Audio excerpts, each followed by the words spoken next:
कौन है तुम्हारे घर में जिसके ऊपर मैं इतना भारी हो गया, जो मेरा बोझ नहीं बर्दाश्त कर पाया, तुमको बताया दुखी होकर, बताओ, उससे माफी मांगना मेरी तरफ से, है ना? उससे मेरी तरफ से माफी मांगना टाइटन। कम से कम बोझा लिख रहे हो तो सर काहे लिख रहे हो? सिर्फ बोझा लिखो बे, इतनी इज्जत काहे दे रहे हो? जब बोझा लिख रहे हो, जब तुम्हारे घर में कोई पीड़ित हुआ है मेरे भार से, तो सर काहे लगा रहे हो? हैं? कौन है तुम्हारे घर में जरा बताओ? अगली बार ख्याल रखा जाएगा। खैर, परमात्मा क्षमा करे, गुरु महाराज क्षमा करें। लेकिन अच्छा लगता है, कोई बात नहीं।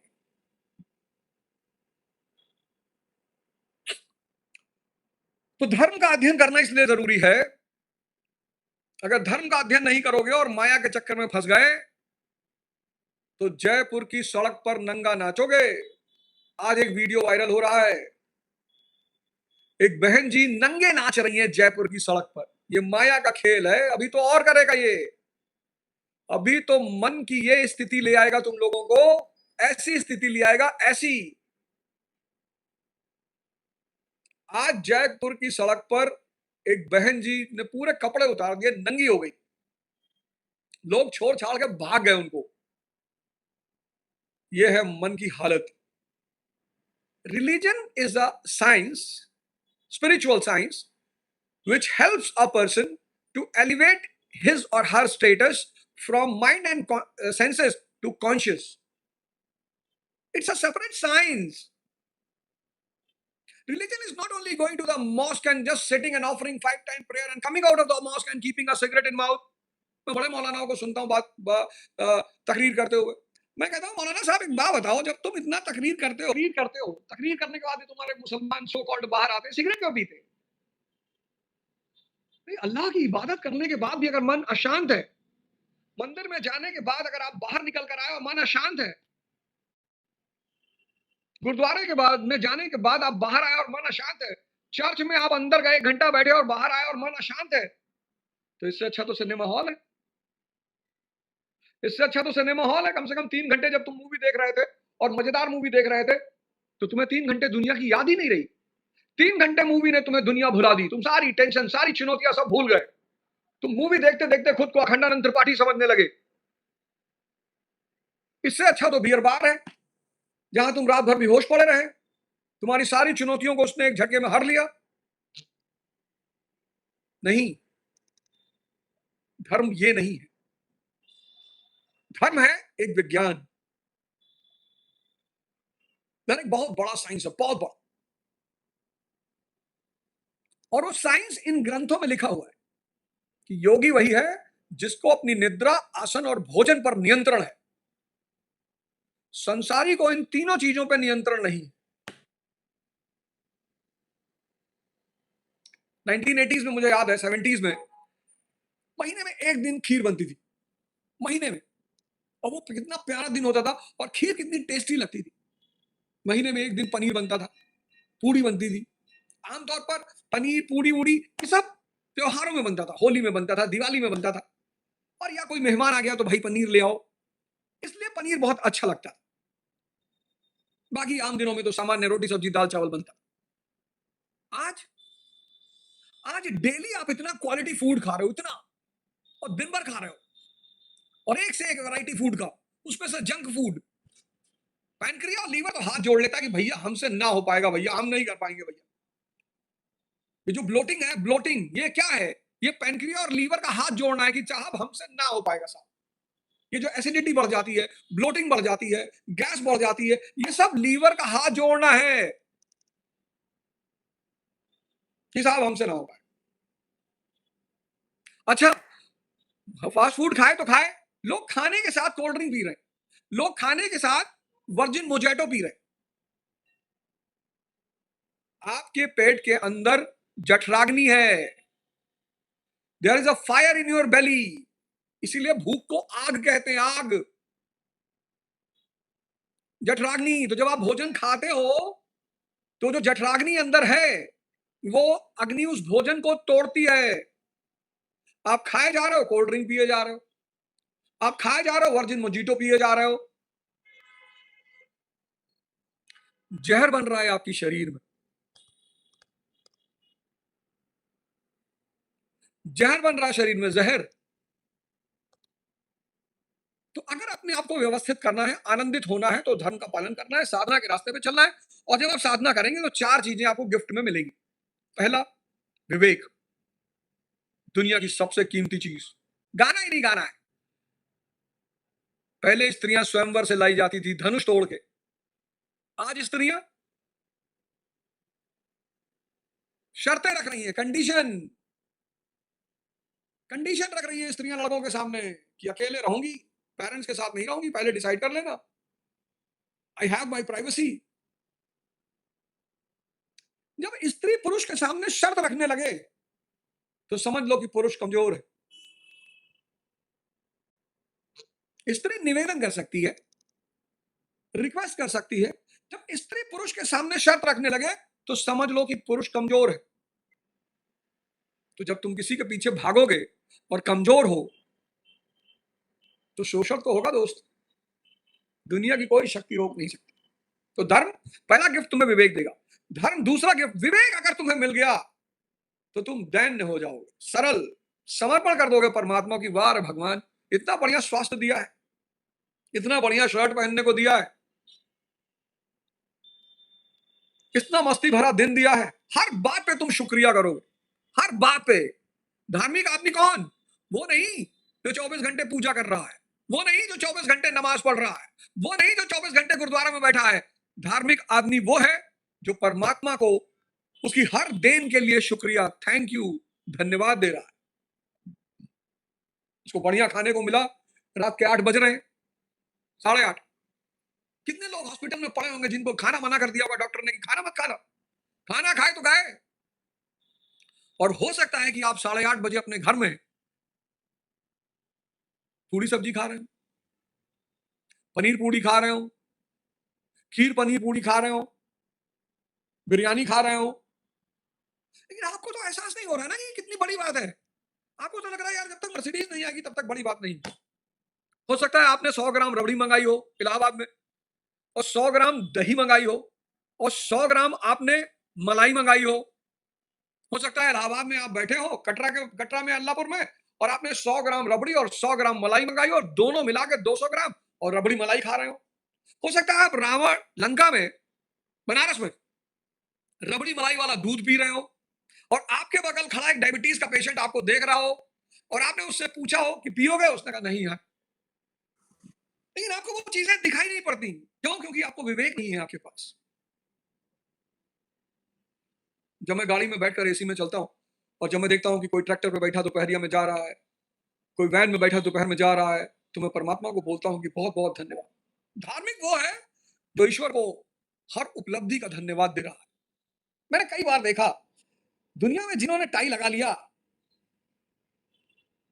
ये पश्चिम वाले टाई लेकर आए, टाई और सूट, और जिसने सूट और टाई पहना,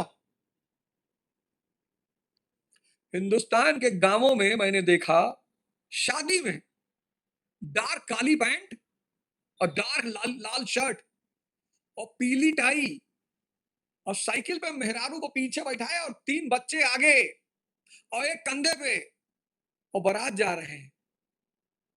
क्योंकि उस आदमी को लग रहा है कि टाई पहनना बड़प्पन का सूचक है। नहीं, टाई पहनना पश्चिम की सभ्यता को श्रेष्ठ मानने का सूचक है।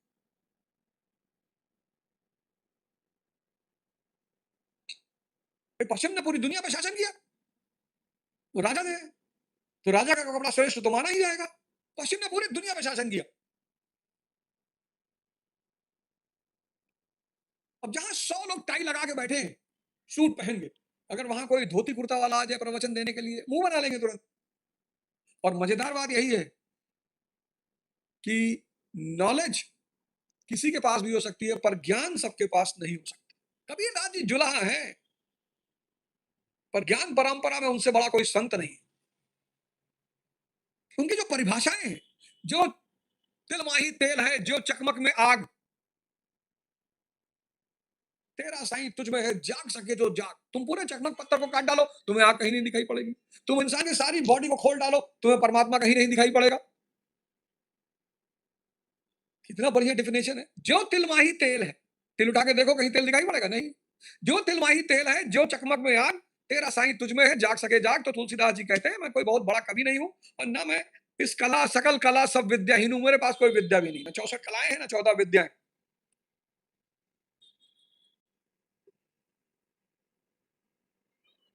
रविदास, कबीरदास, संत रविदास, रामकृष्ण परमहंस, ये सब सरल सामान्य लोग।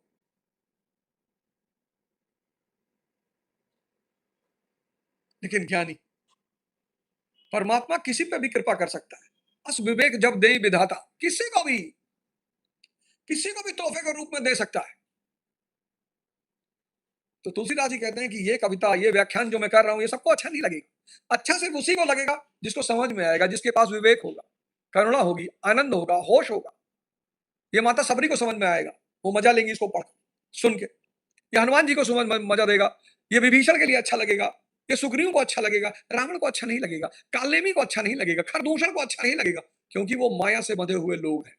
एक विद्वान को भारत में देखा, स्पोक्स पर्सन भी है एक पार्टी के, वो कहते हैं मैंने रामचरितमानस पे पीएचडी की।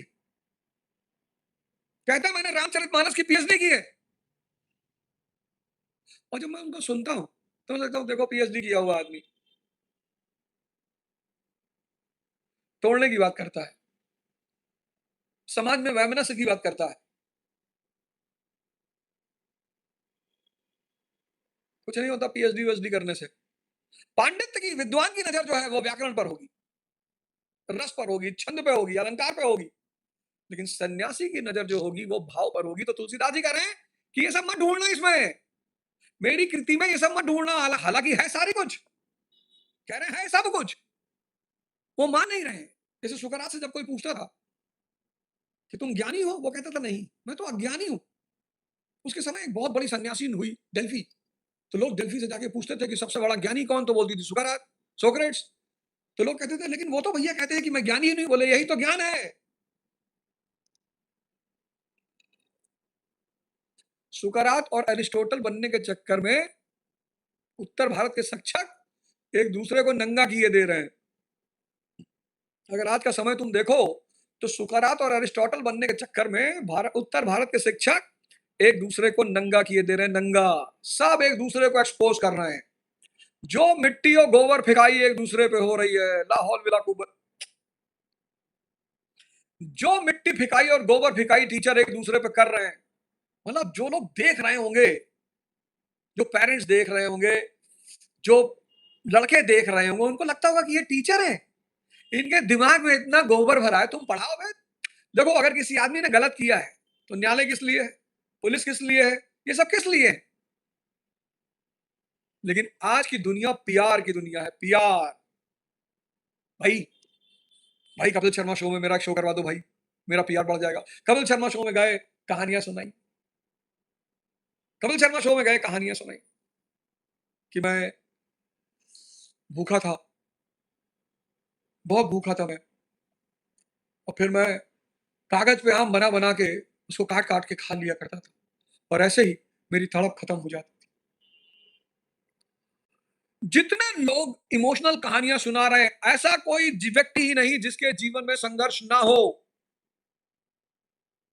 ऐसा कोई महान व्यक्ति ही नहीं है दुनिया में जिसके जीवन में संघर्ष ना हो। 40 प्लस जो लोग हैं उनको इरेक्टाइल डिसफंक्शन, और 16 प्लस वालों को शीघ्र पतन, प्री मैच्योर इजैकुलेशन, पीई और ईडी। ये मन के रोग हैं, मन के। जवान उत्तेजित में है, जवान उत्तेजना में है, उत्तेजना में है, और उसकी उत्तेजना एंजाइटी की वजह से और बढ़ गई है। स्ट्रेस में है, एंजाइटी में है, उत्तेजना में है। और इन सब में घी का काम किया संगत ने, और इन सब में घी का काम किया पॉर्न ने, इन सब में घी का काम किया नशे ने। जल्दी में है, जल्दी में, एक सेकंड में ब्रश भी कर रहा है, न्यूज़पेपर भी पढ़ रहा है, जूते में पॉलिश करवा रहा है, एक साथ 3-4 काम कर रहा है। और जो 40 प्लस वाला है उसके पास होम लोन है, एजुकेशन लोन है, कार लोन है, गांव में जमीन नहीं है, चिंता है कि दोबारा कोरोना आ जाएगा तो जाऊंगा कहां। 40 प्लस वाला 50 चिंताओं से घिरा हुआ है। 20 वाला उत्तेजना से घिरा हुआ है। 40 वाला चिंता से घिरा हुआ है। एक को पीई हो गया है और एक को ईडी हो गया है। अब कहे किससे? अब कहे किससे?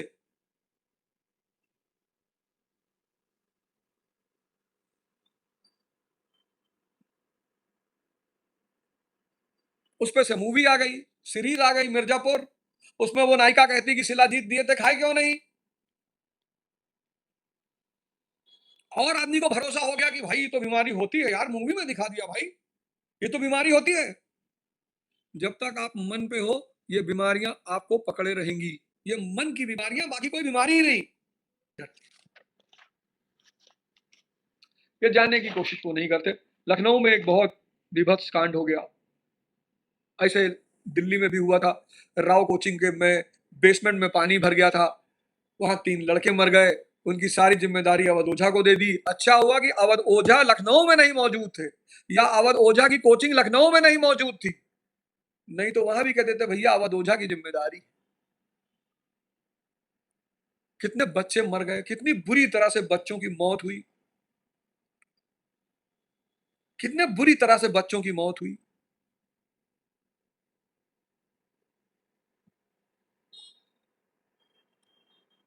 कितनी बुरी तरह से बच्चों की मौत हुई। देखिए लखनऊ की घटना। पर इस देश का आदमी सेंसलेस हो गया है। वो कहता है मेरे घर में थोड़ी, मेरा बच्चा थोड़ी मेरा है। अब वहां वो लोग रो रहे होंगे जिनके घर के बच्चे मरे होंगे। इस देश का आदमी सेंसलेस हो गया, सेंस है ही नहीं उसके पास। वो 15 परिवार जिनके बच्चे मरे होंगे, वो बेचारे दुखी होंगे।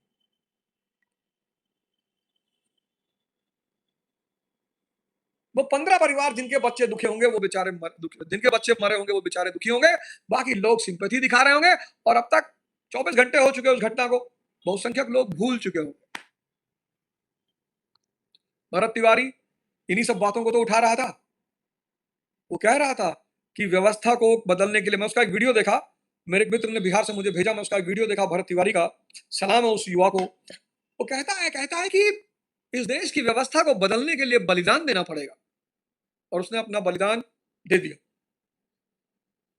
जो काम भरत तिवारी ने किया, कौन सा ब्राह्मणों के लिए लड़ रहा था वो? किसी ब्राह्मण के लिए लड़ रहा था क्या? दबे कुचले दलित परेशान, उनके लिए लड़ रहा था। जो काम भरत तिवारी ने किया, यही काम खुदीराम बोस और प्रफुल्ल चाकी ने किया। कि जब कोई बलिदान देगा तो समाज में जागरूकता आएगी। लेकिन भारत एक ऐसा देश है, बहुत प्यारा भी है, बहुत अजीब भी है।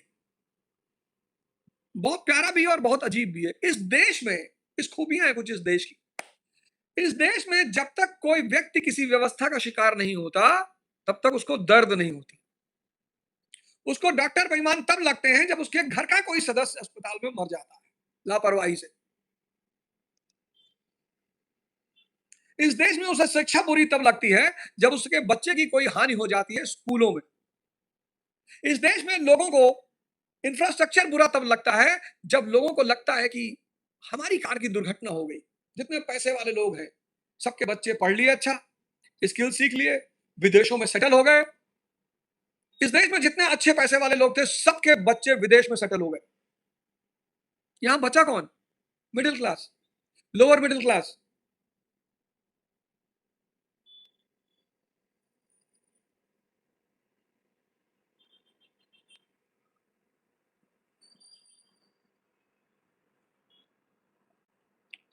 विवेक,